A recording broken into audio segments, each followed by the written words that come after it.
você saber que isso tem base numa lei federal, né, a lei que definiu a política nacional de mobilidade urbana, em 13 de janeiro de 2012, e deu prazo de 3 anos, né, a partir de 100 dias da vigência da lei, para que os municípios com mais de 20 mil habitantes tivessem o seu plano de mobilidade urbana, né. Lamentavelmente, hoje nós temos menos de 200 municípios no Brasil, dos mais de 3 mil que teriam necessidade de ter plano de mobilidade, que têm um plano de mobilidade, né? Então, municípios como, por exemplo, Caxias do Sul, né, lamentavelmente ainda não tem um plano de mobilidade urbana, que é a lei principal. Eu encaro a política de mobilidade urbana mais importante que o plano diretor. O plano diretor, ele define o que pode se construir, onde pode se construir e quanto pode se construir. Por exemplo, nesse prédio que nós estamos aqui, ele teve um projeto aprovado, ele foi construído, ele não se move no espaço. As pessoas que aqui trabalham se movem no espaço. E as pessoas, ao se mover no espaço, né, devem ter uma certa prioridade. Está lá no Código de Trânsito, na Lei da Mobilidade Urbana Federal, que o mais importante é proteger os mais frágeis. Em primeiro lugar, o mais frágil é o pedestre. Todos nós somos pedestres, ou seja, 100% da população é pedestre. Alguns andam de ônibus, outros de carro, outros de bicicleta, né? Portanto, é o mais importante, é o mais fraco nessa relação na cidade. O segundo mais frágil é o ciclista, né? E, portanto, deve ter um tratamento também diferenciado em relação aos diferentes modais. E o terceiro é a prioridade do transporte coletivo, que a maioria da população utiliza, né? Então, esse modal deve ter a sua prioridade, a sua preferência na área urbana. Então, sintetizando, um plano de mobilidade é definir regras de circulação entre pessoas, mercadorias e os diferentes modais no espaço urbano, né? E definir o que cada um pode e não pode fazer, né? Nós temos experiências no Brasil, já em diversos estados, da elaboração de planos de mobilidade, né? Aliás, isso é um assunto que mundialmente está sendo discutido há bastante tempo. Nós usamos sempre o exemplo dos Estados Unidos, que desenvolveu um modelo a partir do descobrimento da invenção da máquina a vapor, depois dos bondes, dos trens, né? Priorizou durante mais de 100 anos o transporte individual, né? Porque ao fabricar o automóvel tinha que criar condições e criar necessidade no ser humano de utilizar o automóvel, né? Aí foi necessário, e aquelas pistas que a gente vê em muitos filmes norte-americanos, né? 10 pistas que vão, 10 pistas que voltam, e depois viram 15, viram 20, isso não tem limite, isso não é solução para as cidades, né? Esse é um mau exemplo a ser seguido. Eu uso sempre o exemplo de São Paulo, né? São Paulo, as pessoas dizem muitas vezes, eu estou num município pequeno, o que o senhor está falando de São Paulo aqui, se o nosso município tem 200 mil habitantes? Eu respondo, São Paulo já teve muito menos que 200 mil habitantes, e ao adotar o modelo de transporte individual, chegou no caos que é hoje São Paulo, né? Então, essa é a nossa... Não se trata aqui de uma guerra contra o automóvel. Se trata em fazer com que o ser humano se conscientize que não dá para utilizar todo o tempo, como cada um quiser, o transporte individual, né?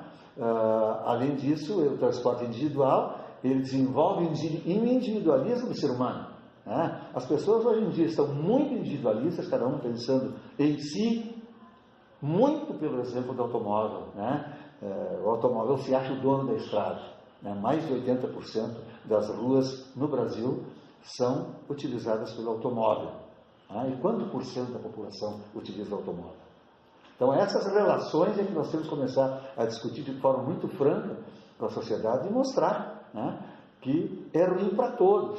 A poluição é ruim para todos, o estresse do trânsito é ruim para todos, né? Então, essas questões têm que se enfrentar e, em primeiro lugar, respeitar a lei federal. Isso não é porque eu quero, porque eu acho bonito, está lá na lei.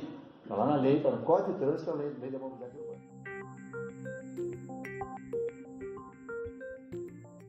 Que o Congresso Nacional não mude de novo, né? Não prolongue de forma indefinida isso, porque isso está sendo muito ruim para as cidades. Né? Chega de estar protelando. Já em 2012 foi dado prazo de 3 anos. É um prazo bom para se desenvolver, até em grandes cidades, um plano de mobilidade urbana. Né? Então a gente espera que não seja renovado. Infelizmente, muita gente não vai cumprir. Né? E se for mais uma vez mudado esse prazo, lamentavelmente a cidade vai sofrer. As pessoas vão sofrer, porque vai continuar esse caos. Né?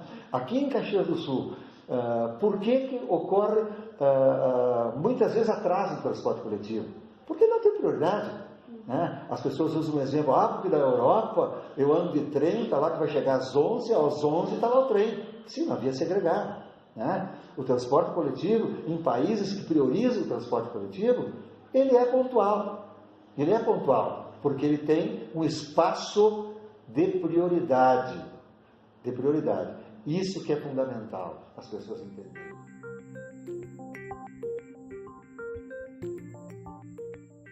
Inicia com contagens, né, com pesquisas, origem e destino, embarque e desembarque no transporte coletivo, que é importante saber de onde as pessoas vêm, para onde elas vão, mas para onde elas gostariam de ir. Tem que ouvir o cliente. Ouviu? E muitas vezes não tem a possibilidade de uma pessoa ir de um ponto A até um ponto C, porque esse ponto C não existe. Então ela tem que ir do ponto A para o ponto B, depois do B para o ponto C. Né? Isso faz com que se tenha necessidade de ter uma frota maior para transportar o mesmo número de passageiros. Então, essas questões se começam com contagens no transporte coletivo, onde tem bilhetagem eletrônica, tem muitas informações que a gente já tem, que o sistema nos fornece, né? Isso em relação ao transporte coletivo. Muitas vezes, como em alguns municípios, como Dourados e Presidente Prudente, foram 2 municípios que a gente desenvolveu um plano de transporte coletivo, a gente redesenha o modelo, né? Porque muitos municípios ainda funcionam com o modelo bairro-centro, centro-bairro, bate e volta, né? As pessoas vêm para o centro quando não precisariam vir para o centro, né? Então se redesenha e normalmente se desenha um novo projeto de tronco alimentação, que é o que está previsto para Caxias, né? Isso está previsto há 15 anos. Há 15 anos foi feita a pesquisa, foi em 2003 que foi feita a pesquisa do transporte coletivo aqui, e a proposição das 10 estações, as ditas 10 estações principais de integração. Aqui, infelizmente, 15 anos depois, nós temos 2, né, que possibilitou a instalação de uma linha troncal. Se inicia com isto, se faz também pesquisa com pedestre, com ciclistas, se vê das prefeituras quais os projetos públicos que se tem para o futuro, né? O que tem de loteamento novo aprovado, o que tem de iniciativa privada, vai construir um shopping numa determinada região. Então, todo esse planejamento se busca estimar, né? E aí se faz o que se chama, a gente tem uma demanda atual e faz uma projeção das demandas de 5, 10 e 15 anos.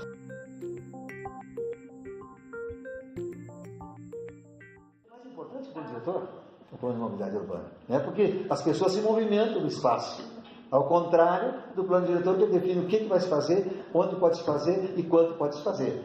Concluída a obra, ela não se movimenta no espaço. Nossa preocupação é com as pessoas, com as mercadorias, como é que vai chegar a matéria-prima numa indústria, como é que vai sair o seu produto depois manufaturado. E aí, em cima dessa demanda, se calcula a demanda de 5, 10 e 15 anos e se projeta um novo modelo. Eu estou sintetizando bastante. No final, o que se tem? Se tem, primeiro, um projeto denominado calçada legal, né?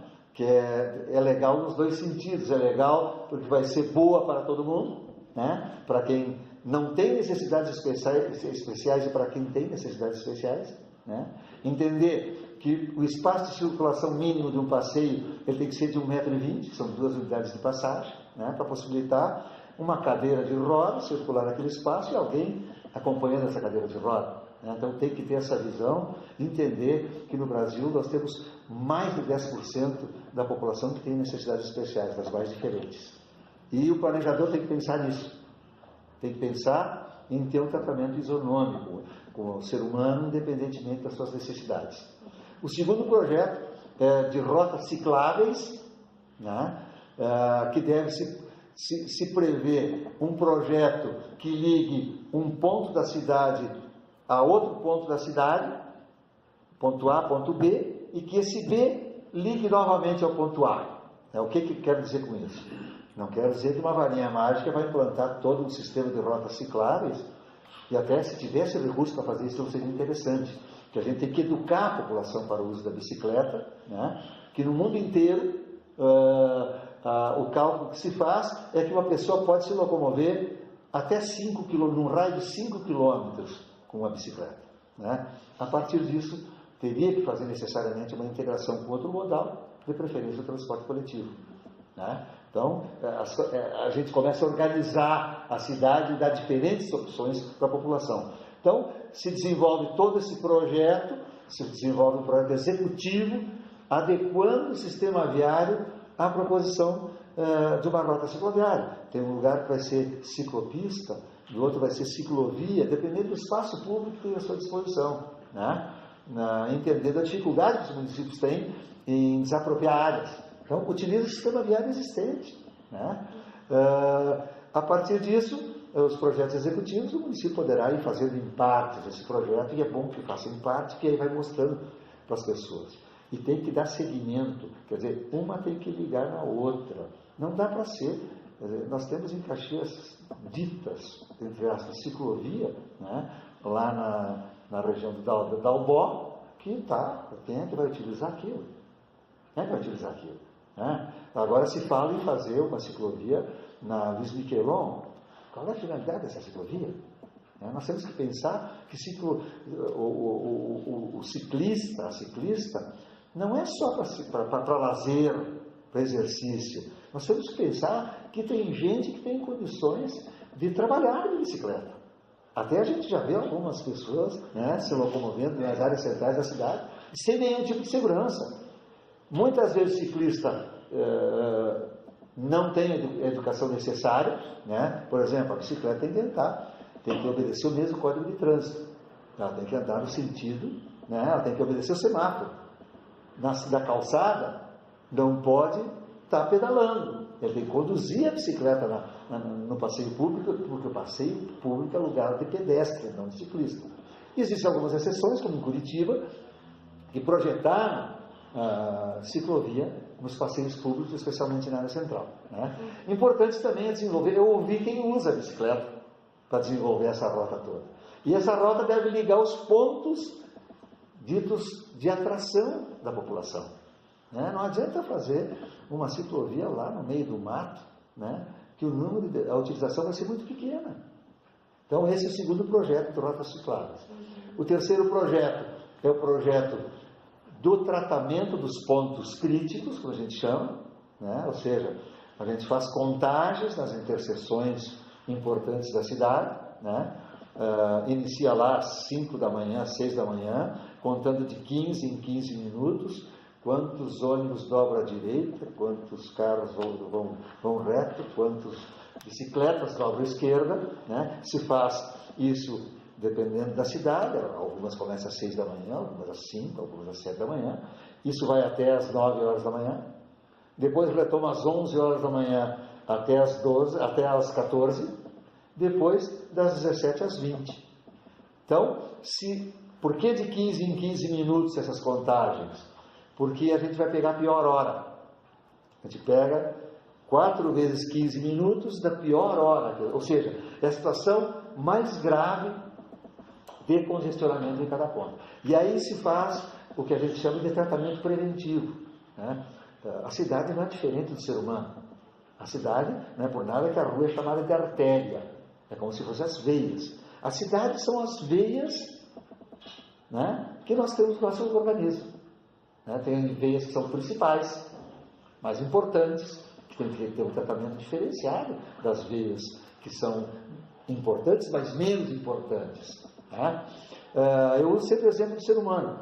A chance de eu conseguir encontrar um problema de saúde ser diagnosticado com uma doença, se eu faço check-up todos os anos, é muito grande, de eu pegar uma doença no início. E se eu pego uma doença no início, o tratamento, o remédio, é menos amargo, é menos caro, né? É menos traumatizante para o corpo humano. A cidade é igual. A cidade é igual. Então, esses projetos, eles têm que ser pensados de forma harmônica.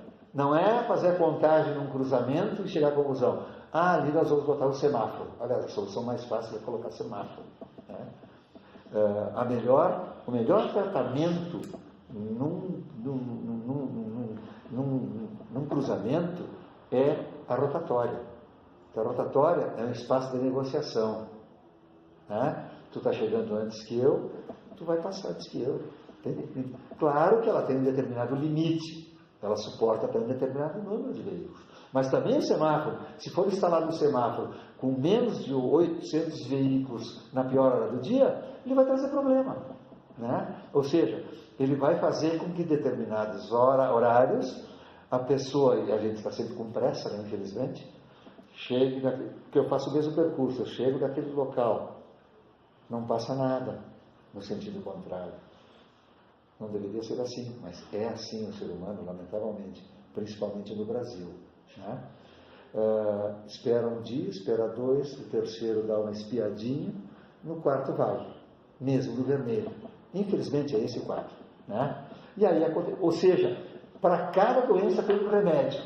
Né? Aí se desenvolvem os projetos atuando preventivamente. E aí, quando se atua preventivamente, na cidade também é barato. Né? Na cidade, tem Henrique Peñalosa, que foi um economista mundialmente conhecido, que foi prefeito de Bogotá. Durante 3 anos ele mudou a mobilidade urbana. Né? Ele usa uma figura que é muito interessante. Achar que construir mais infraestrutura, túneis, viadutos, grandes estradas, é resolver o problema da mobilidade, é dar um tiro no pé. É dar um tiro no pé. Né? É a mesma coisa, eu estou obeso, e ao invés de fazer um regime, mudar a minha alimentação, eu mudo o buraco do cinto.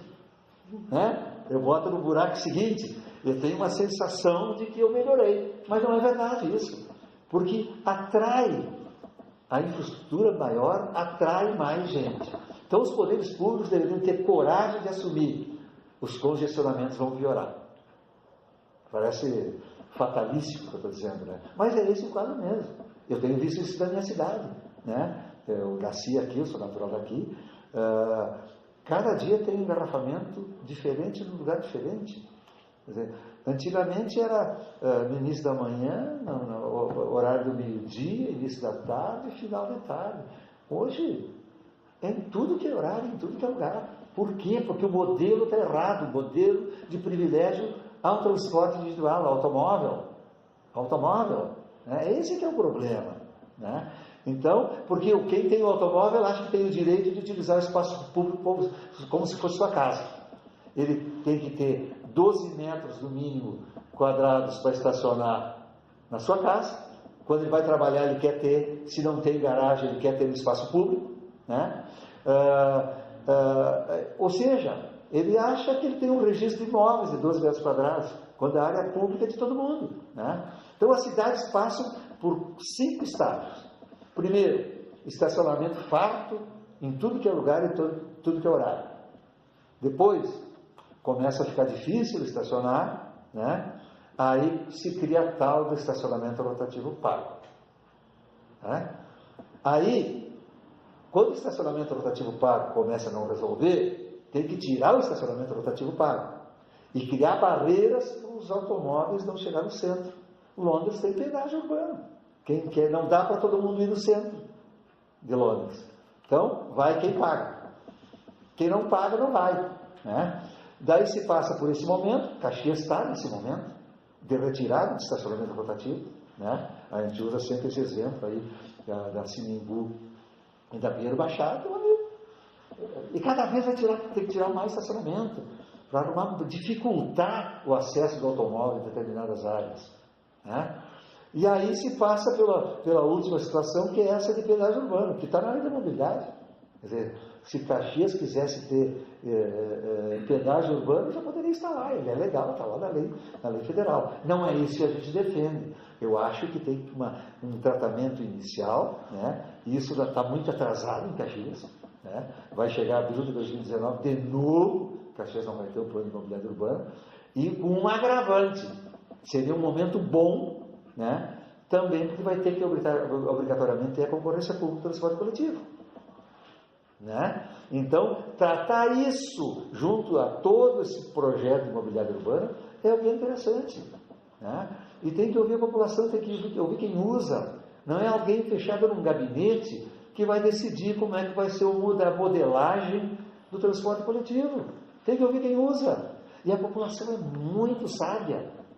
A população sabe onde aperta o seu sapato e sabe as necessidades. Aliás, a população é quem mais conhece a sua rua, o seu bairro e a sua cidade, né? E a função de quem está na administração municipal é ouvir. Isso, não tem que encarar como interferência, tem que encarar como um auxílio, né, que vai possibilitar que se erre menos.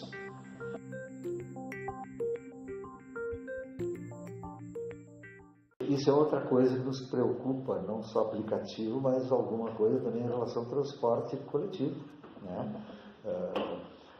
E tem que ter coragem para enfrentar isso, né? Algo que é coletivo tem que ser regulamentado. Eu, por exemplo, eu não ando de Uber. Eu não ando de Uber. Não ando de Uber porque eu acho que é uma concorrência desleal. Primeiro, que 25% da receita vai direto para fora do Brasil, né? Eu conheço algumas pessoas que trabalharam no Uber e que usam dão a seguinte explicação. No início a gente tem uma expectativa que não ocorre na realidade. E como tem um exército muito grande, desemprego muito grande hoje no Brasil, né? Tem muita gente que entra, que fica alguns meses e que sai, porque vê que não é aquela maravilha, né? Então essa é uma preocupação muito séria e infelizmente nós não estamos vendo assim uma atitude mais corajosa de enfrentamento disso, né? É óbvio que a possibilidade de dos aplicativos fez com que os nossos táxis melhorassem muito, né? Efetivamente tinham muitos problemas que o pessoal se deu conta que ia começar a perder, né, a clientela e começou a se modernizar. Mas eu acho que isso lamentavelmente vai ser inevitável, esse tipo de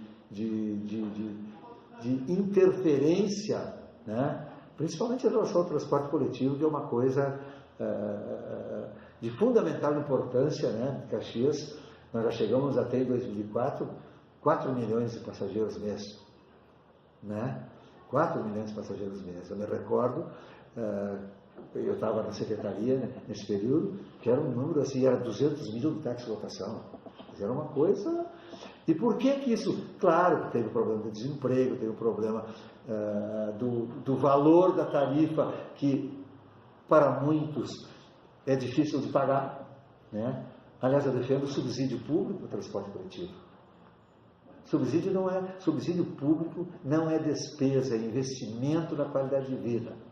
Aliás, então é exemplo do mundo inteiro. Tem país que mais de 90% da tarifa é subsidiada, né? E a gente vê desde o operário até o executivo de gravata utilizando o transporte coletivo. É claro que o transporte coletivo tem que melhorar. É óbvio, é óbvio. E se ele não melhora, em muito é responsabilidade do poder público. Isso.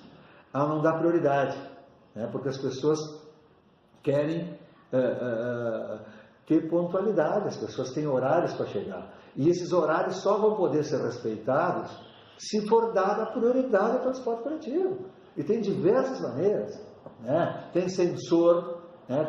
Tem locais em que o motorista do ônibus, quando ele chega, está fechado o semáforo para ele abre o semáforo para passar. Quer dizer, isso é encarar o corredor segregado, o espaço, não como aqui que nós vemos utilizando os nossos corredores aí, não só o transporte coletivo concedido, né? essa mudança que ocorreu aí de permitir a utilização da conversão à direita, isso foi uma vergonha, essa modificação. Foi dar prioridade ao automóvel, dar prioridade à ampliação de acidentes, porque ocorre, né? E aí o ônibus para cumprir o horário, tem que sair do corredor e ir para a pista. Quer dizer, por quê? Porque não é dado um local de utilização prioritária no transporte coletivo. Né? Então, acho fundamental que se priorize, porque quando algumas coisas começam a não funcionar, isso se abre um espaço para que surjam outras possibilidades, com as quais eu particularmente não tenho concordância nenhuma com isso.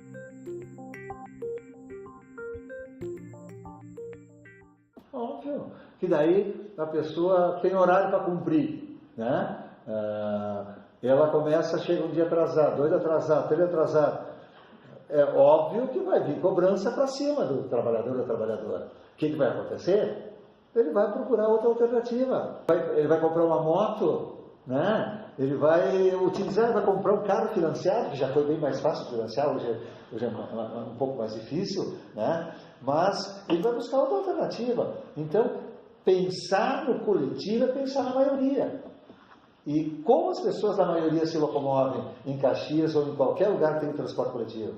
É no transporte coletivo. Os números só estão aí e mostram isso, né? E é um problema muito sério que não teve continuidade do projeto. Aliás, o projeto que foi todo ele discutido com a concessionária naquele período, né? Foi discutido com quem estava operando, para o poder público também se apropriar do conhecimento que a operadora tinha, que está enfrentando o dia a dia na rua, atendendo os seus clientes, né? E isso não teve segmento. Por que não tem ligação norte-sul? Porque muitas obras que são necessárias não foram priorizadas. Foi priorizado muitas vezes um asfaltamento lá na rua em que mora um ótimo cabo eleitoral, né? Ao invés de priorizar as vias do transporte coletivo. Aliás, deveria ser regramento a pavimentação. Primeiro só em linha que circula o ônibus, depois o restante. Eu não estou dizendo que não é importante ter a pavimentação em todos os locais da cidade, mas é que como não dá para fazer tudo, tem que fazer o que é mais importante. E o mais importante é priorizar o transporte coletivo, eu não tenho dúvida nenhuma nisso. O mundo está repleto de modelos, para não dizer que a gente fala só no mundo desenvolvido, vamos falar aqui de novo, num país em que a renda per capita é 1/3 da renda per capita do Brasil, né? Que é o tal do Transmilênio, né? Para não dizer que a gente fala só em Europa, só em país rico.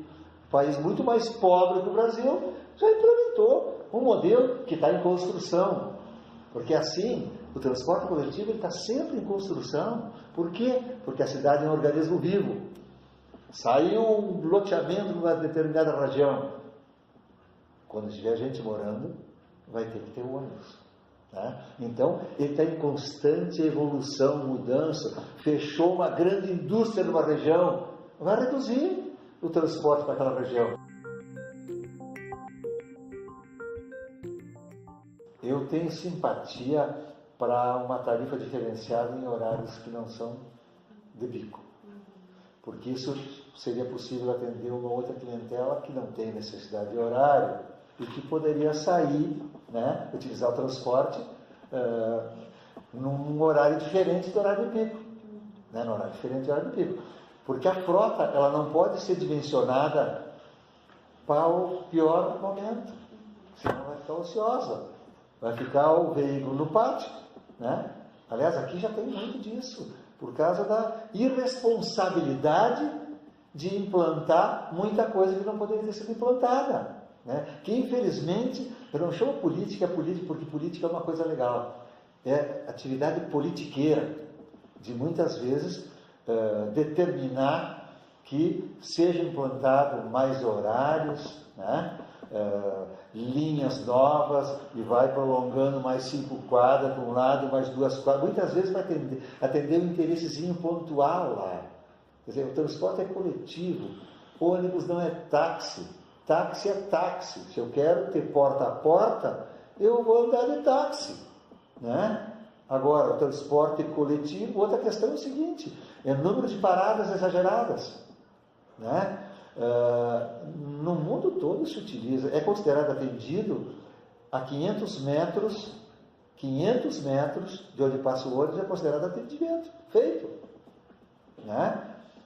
Não é porta a porta, tem que caminhar ou andar ou ir de bicicleta até um local para pegar o transporte coletivo. E não pode ficar parando em cada quadra. Né? Primeiro, porque vai ser maior o tempo de volta, né? Vai ser maior o tempo de volta, vai gastar mais combustível, a manutenção vai ser maior, vai poluir mais, que arranque para, né? Então, e assim, ó, todo mundo quer parada de ônibus perto, mas não quer na frente. Não quer na frente da sua casa, quer na frente da casa do vizinho. Então, essa cultura individualista é que tem que mudar. Isso é um processo, não é varinha mágica, mas a gente tem que popularizar esse discurso no sentido de dizer assim, ó, para mudar a cidade, todos têm que mudar um pouco, todos têm que mudar seu comportamento. O pedestre muitas vezes também atravessa fora da faixa de pedestre e de forma transversal, onde, né, atravessa de forma oblíqua a rua, atravessa de transversal, o espaço é maior, então o tempo de travessia é maior. Então precisa educar o pedestre, precisa educar o ciclista, educar os motoristas, que quando tem uma bicicleta tem que ficar no mínimo 1,5 metro distante do ciclista, mesmo que não tenha ciclovia, ciclopista, ciclofaixa, né? Porque a via serve a todos e também serve ao ciclista. Então esse tipo de mudança de comportamento é fundamental para se chegar a um novo momento nas cidades, onde as relações vão se dar de forma mais harmônica entre as pessoas, independentemente da forma que elas se locomovem no espaço urbano. Muita gente ainda acha, isso aí sai do lucro da empresa. Não existe isso. Né? Traduzindo, explicando de forma bem fácil, assim, algo que parece complexo, que é o cálculo de quanto vai custar a tarifa, né? Que é simples. É uma planilha Excel que é preenchida com determinados dados, ela calcula a tarifa. Ela sozinha calcula a tarifa. Né? O que é importante, assim, ó? É importante o número de passageiros que efetivamente pagam, que são os passageiros equivalentes, portanto, em Caxias, como paga 50% de estudante, cada 2 estudantes vale uma tarifa. Né? Ele paga meia, mas é contado como uma tarifa a cada 2. Daí tem... e também saber a quilometragem que foi, além do número de passageiros pagantes, a quilometragem. Assim, ó, espremendo a tarifa, são essas duas questões. Né? Quanto menos gente transporta, maior vai ser a tarifa. Se aumenta a quilometragem e não aumenta o número de passageiros pagantes, aumenta a tarifa. É simples entender isso. Né? Então, devido às tais das gratuidades, aquele discurso politiqueiro, isso sai do lucro da empresa, né? Foi-se... Por que carteiro não paga transporte coletivo? Nada contra as carteiras. Mas eles deveriam ganhar o auxílio de transporte do seu empregador, como todo outro trabalhador. Por que a Brigada Militar, a Polícia Civil, pode não pagar? Tem que ganhar o auxílio de transporte do seu empregador, que é o Estado, é o município, é a União. Quer dizer, então começa por aí. Né? E depois fazer caridade com chapéu alheio. Como, por exemplo, a lei das gratuidades em Caxias a partir de 60 anos. O Estatuto do Idoso trouxe até 65, não indicou a fonte de custeio, né? E aí teve uma lei aqui em Caxias, e tem muitos municípios que dá gratuidade, que tem mais de 60 anos. Né? Quem paga essa conta? Porque não indicaram de onde vinha o recurso para isso. Quem paga é aquele cidadão, aquela cidadã, muitas vezes os mais humildes, os desempregados, né? Os autônomos, é que pagam a tarifa cheia e estão pagando essas gratuidades. Né? Eu não tenho dúvida, eu não tenho esses cálculos atualizados, mas que em Caxias, com certeza, deve dar ao redor de 30% de gratuidades. Ou seja, Você tem 3 em cada 10 que não pagam, e os 7 pagam para os 10. Quer dizer, não está certo isso. Felizmente, a lei da mobilidade urbana trouxe, agora está lá, o tal do déficit tarifário e o superávit tarifário. Agora tem responsabilização. Eu fui conselheiro no CNTT há 2 anos do governo Alceu, né? Eu sempre votei tecnicamente lá. Aliás, impus como condição para a minha entidade, né? Que é a Sociedade de Arquitetos e Engenheiros, eu era representante, que eu ia votar tecnicamente lá. Em todos os reajustes, aliás, o Conselho normalmente é chamado só para discutir reajuste, né? Não discute nunca política de transporte coletivo, né? Raramente acontece isso. Eu sempre votei tecnicamente com a planilha calculada, porque eu conheço os técnicos da Secretaria de Transportes de Caxias do Sul, né? Sei da capacidade deles, da seriedade deles em calcular, né? Então, eu sempre registrava lá, o prefeito poderá ser responsabilizado, está lá nas atas e da gravação, o prefeito poderá ser responsabilizado, né, por ter decretado uma tarifa diferente da tarifa calculada, sempre a menor, né? Porque não indicou quem é que vai pagar essa conta. Para fazer isso, para ser uma tarifa diferente da tarifa calculada, se for uma tarifa menor que o prefeito, a prefeita quiser decretar, tem que indicar no mesmo momento de onde é que vai vir o recurso para suprir aquela diferença tarifária, né? Ele pode subsidiar, não tem problema nenhum, eu quero que seja R$3 em Caxias, ele pode fazer isso. Agora tem que dizer de onde é que vai vir a diferença, e mensalmente essa diferença tem que ser paga a quem estiver operando. Então isso é o déficit tarifário. Tem a possibilidade também de superar o tarifário. A tarifa lá é calculada a R$13,70.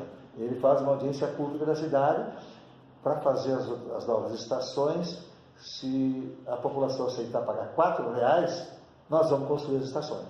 Aí a população decide isso, ele decreta R$4, e aquela diferença de R$3,70 para R$4, todos os meses a concessionária deposita na Prefeitura Municipal essa grana carimbada, ou seja, tem para ser utilizado no transporte coletivo. Quer dizer, tem alternativas, né? Isso é tratar com seriedade o transporte coletivo.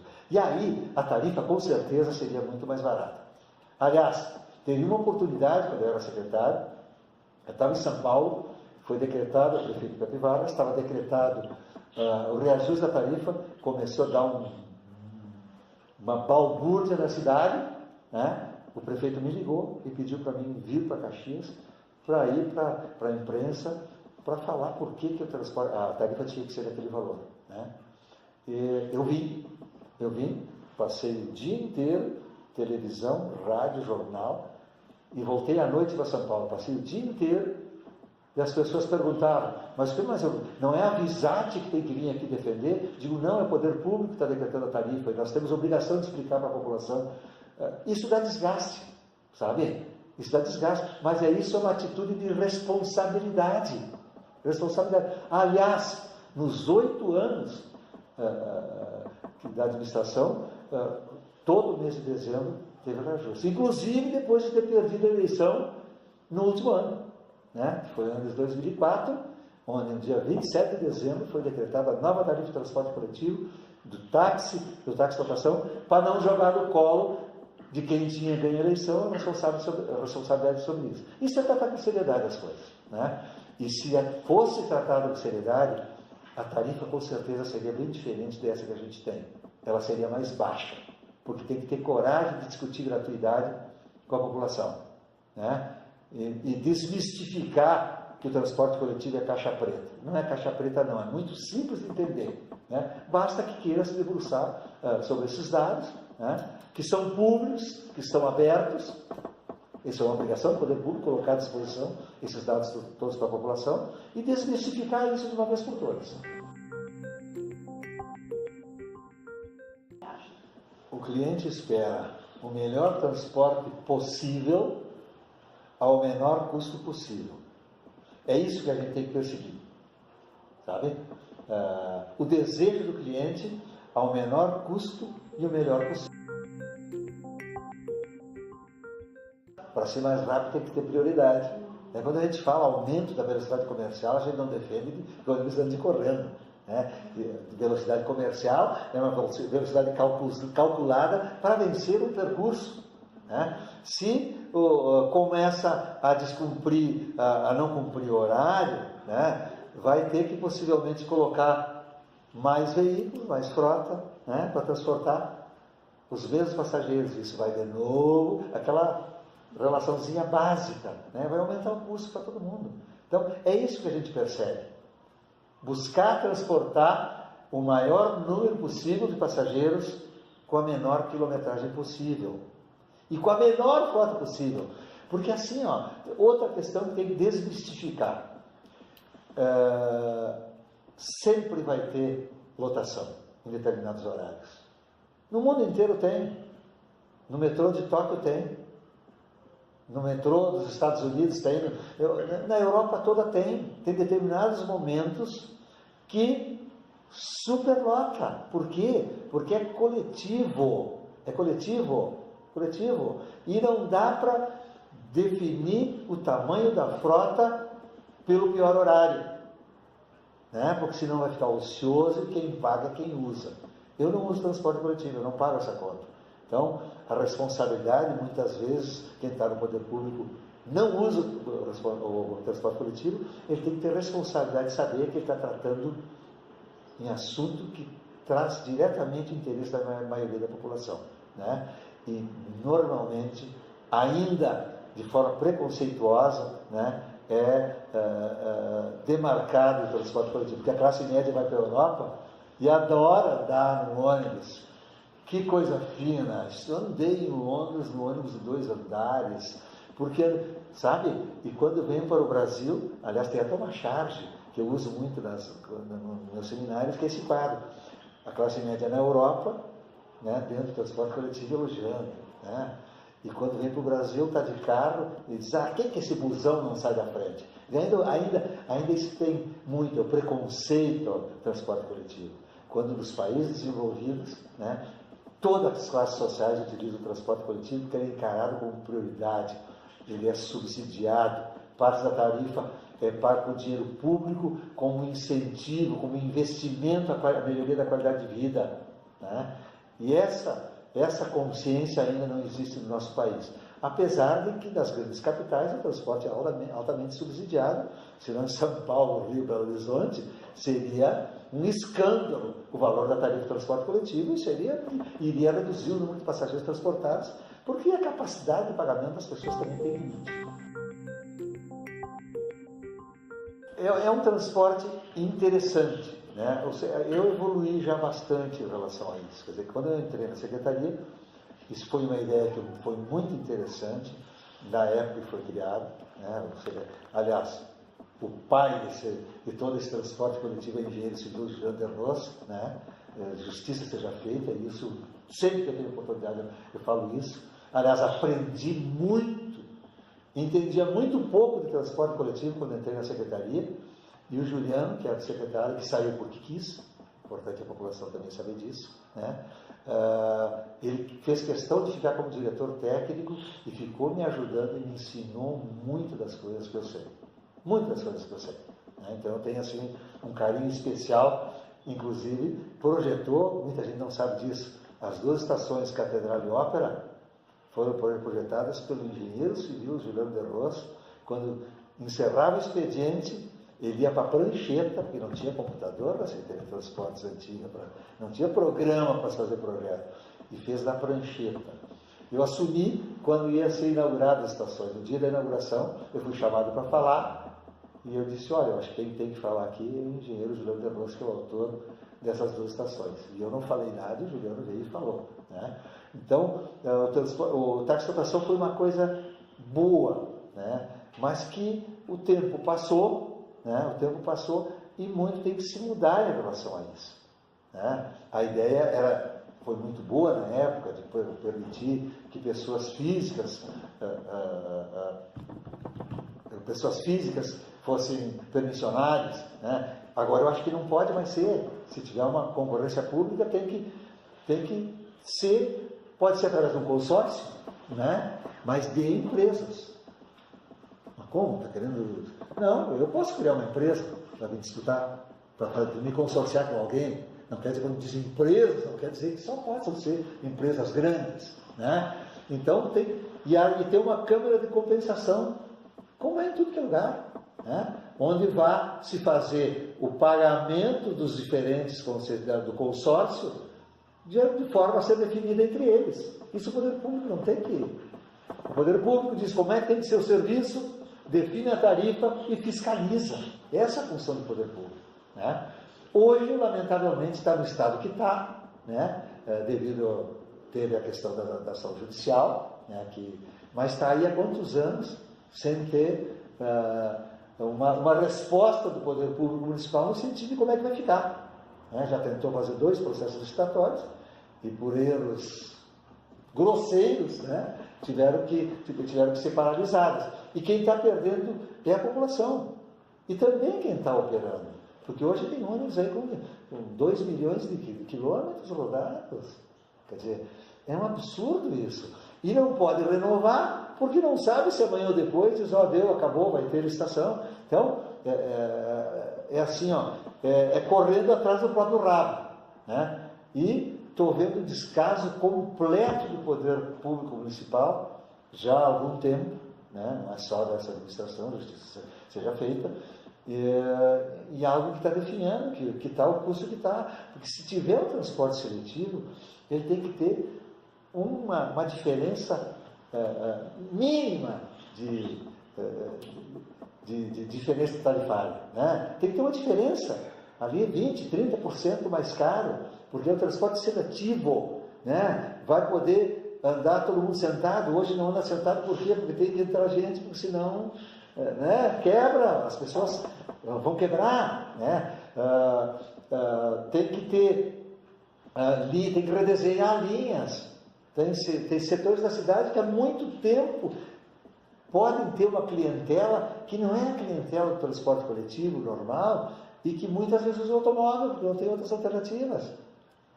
Eu vou dar um exemplo, meu exemplo. Eu moro na Festa da Uva e trabalho no Panassolo, tá?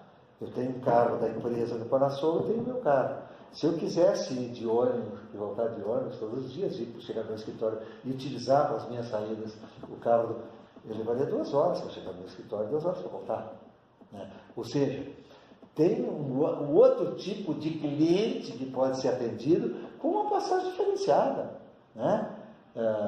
Tem outras ações, por exemplo, eu acho que a UX ia começar a cobrar para estacionar. Aliás, Curitiba, todos os campos universitários pagam o estacionamento, né? E tem desconto quem utiliza o transporte coletivo. São maneiras de incentivar. Paga a sua mensalidade na universidade um valor diferente quem usa o transporte coletivo e quem usa o carro. Isso está funcionando há muitos anos em todos os campos de Curitiba, de universidade pública e particular. Quer dizer, quero que a UX ganhe mais dinheiro? Não é isso. São ações. Aliás, fiz um trabalho para o Grupo Randon de mobilidade urbana, que eles trabalhavam com trabalho ainda com fretamento, basicamente, né? E resolveram de um dia para o outro unificar todos os horários de chegada. O primeiro dia foi um escândalo. Chegaram lá, perto de 100 ônibus, para descarregar na região os seus funcionários. O último funcionário que chegou no seu local de trabalho chegou quase 1 hora depois, né? Então, e aí eu fiz todo um plano de mobilidade que previa a cobrança do estacionamento de todas as empresas do grupo, para ganhar dinheiro, não. Um valor simbólico para a associação dos funcionários de todo o grupo, para dizer que não é para ganhar dinheiro, né? Gradativamente montar um local de recebimento de mercadorias que não lá, para depois as mercadorias virem, a matéria-prima vir picada para cada uma das empresas, para não chegar bitrem, tritrem, trazendo matéria-prima, né? Então, são ações dessa. Outra, gradativamente começar a transportar, não pode ser de um dia para o outro, seus servidores para o transporte coletivo e comprar o Vale Transporte. Quer dizer, Por que toda escola tem que começar no mesmo horário? Por que o comércio tem que abrir todo no mesmo horário? Muitas vezes uma diferença de 5, 10 minutos, eu estou falando de 5 e 10, não é uma hora depois, reduz o tamanho da frota. Né?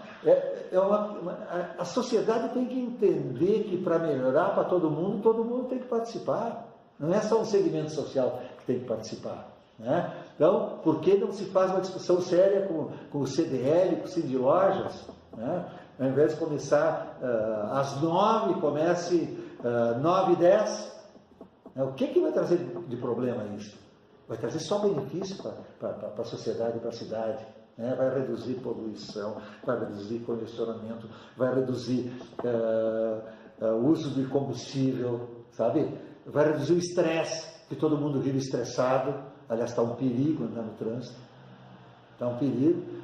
Não dá para reclamar de ninguém que cometa alguma irregularidade, alguma infração, porque a gente não sabe o que vai acontecer. Está todo mundo à flor da pele. Então, para mudar esse quadro, é só voltar a pensar no coletivo. Né? Nas coisas em comum, nas coisas para a maioria. E aí adequar tudo que for necessário, priorizar tudo que for necessário, né? Para melhorar para todo mundo. E o táxi lotação, né, faz parte, é uma forma de transporte que é muito interessante se for tratado com seriedade. Porque como está definhando, lamentavelmente, está perdendo a credibilidade total e a tarifa está do jeito que está. Então não há como continuar dessa forma. Então urge que o poder público tome uma atitude séria em relação a isso.